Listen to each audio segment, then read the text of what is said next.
ကရင်ပြည်နယ်ရဲ့လူသူမနီးတဲ့တောနက်ကြီးထဲမှာစောထူးပတန်းနဲ့ကြော်ဦးဆိုတဲ့ငဆိုး၃ယောက်ဟာအဖိုးတန်တဲ့သားရည်နဲ့တောကောင်တွေကိုရှာဖွေဖို့ဝင်လာခဲ့ကြတယ်။သူတို့ဟာတာမန်မုံဆိုးတွေမဟုတ်ပဲငွေမက်တဲ့အတွက်တောစည်းကမ်းတွေကိုဂယုမဆိုင်တဲ့သူတွေပါ။ဒီတောထဲမှာကြားဖြူတကောင်ရှိတယ်လို့ကြားတယ်။အဲ့ဒီသားရည်ကိုရရင်ငါတို့တစ်တလုံးထိုင်စားလို့ရပြီလို့စောထူးကလောဘကြီးပြောလိုက်တယ်။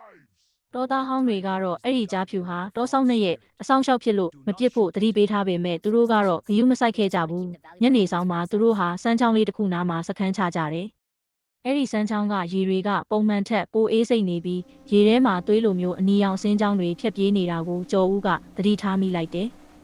ဒီနေရာကတမျိုးကြီးပဲဗျာနှစ်တန်တွေတောင်မကြားရဘူး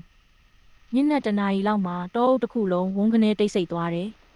အဝေးကနေတကိုင်းတွေကျိုးပြက်တန်တဲ့အတူလေးလံတဲ့ခြေလန်းတန်ကြီးတွေကိုကြားလိုက်ရတယ်။ကြောက်ဝုန်းကြောက်စောထူးကတက်နက်ကိုအသင့်ပြင်ပြီးမှောင်ရိပ်သေးကိုဓမီနဲ့ထိုးကြည့်လိုက်တယ်။အဲ့ဒီမှာမြင်လိုက်ရတာကအေယာမကြားကြီးတကောင်ရဲ့ပုံရိပ်ပါ။ဒါပေမဲ့ထူးဆန်းတာကအဲ့ဒီကြားရဲ့အရေပြားဟာဆွတ်ဆွတ်ဖြူနေပြီးမျက်လုံးတွေကတော့မီးခိုးရောင်တောက်နေတာပါပဲ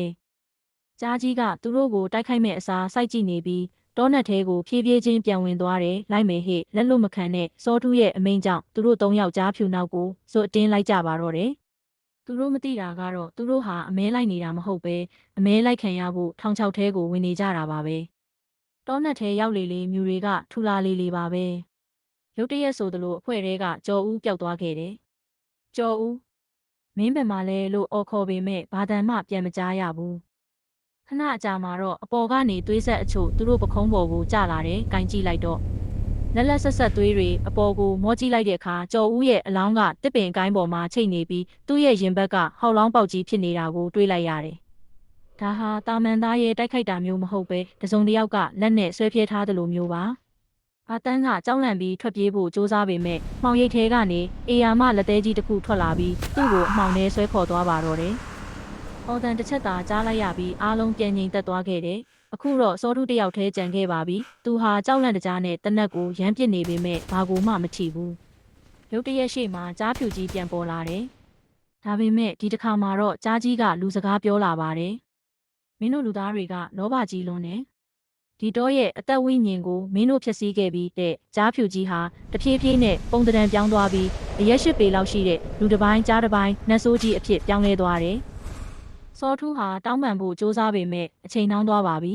။နောက်ရက်ပေါင်းများစွာကြာတဲ့အထိအဲ့ဒီမူဆိုး၃ယောက်ပြန်မလာတော့ဘူး။ရွာသားတွေကတောနက်ထဲလိုက်ရှာတဲ့အခါစမ်းချောင်းသားမှာသူတို့ရဲ့တနက်တွေနဲ့အဝတ်စားတွေကိုပဲတွေ့ရတယ်။ထူးဆန်းတာကအဲ့ဒီနေရာမှာလူချေရာတွေမရှိတော့ဘဲအေယာမကြားချေရာကြီးတွေကတောင်ပေါ်ကိုဥတီသွားတာပဲတွေ့ရပါတော့တယ်။ဒေသခံတွေကတော့အဲ့ဒီမဆိုးတွေဟာကြားဖြူရဲ့ကျိန်စာကြောင့်တောထဲမှာတင်လူသားသားရဲတွေအဖြစ်ထာဝရပြောင်းလဲသွားပြီးတောကိုစောင့်ရှောက်နေရပြီလို့ယုံကြည်ကြပါတယ်။ဒီနေ့အထိအဲ့ဒီတောင်တန်းကိုသွားတဲ့သူတွေဟာလာပြညဆိုရင်မိုးဆိုးတွေရဲ့နောင်တရနေတဲ့မိုးရှိုက်တန်တွေကိုကြားနေရတော့မှာပဲ။